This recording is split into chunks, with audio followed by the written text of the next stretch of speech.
শুরু হয়ে গেছে আমাদের বাড়ির পঞ্চম দোলে গোবিন্দদেবের 6 বাড়ি পরিক্রমা। ওইদিকে 4 বাড়ি পরিক্রমা করে এসেছে, আর এদিকে 2 বাড়ি পরিক্রমা করলেই সম্পূর্ণ হবে আমাদের বাড়ির গোবিন্দদেবের 6 বাড়ি পরিক্রমা। তারপরে মাসির বাড়ি যাবে।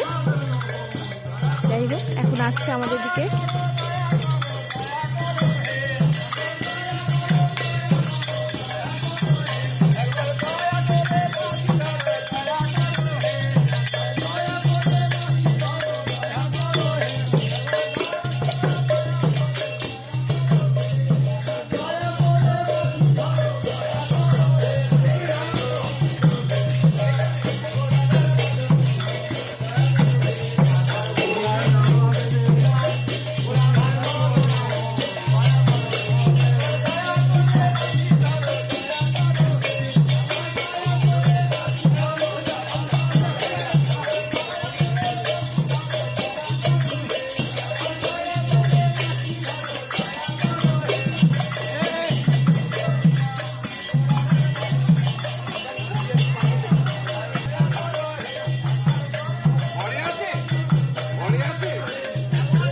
এরপরে যাবে মধ্যম বাড়ি, তারপর যাবে ছোট বাড়ি।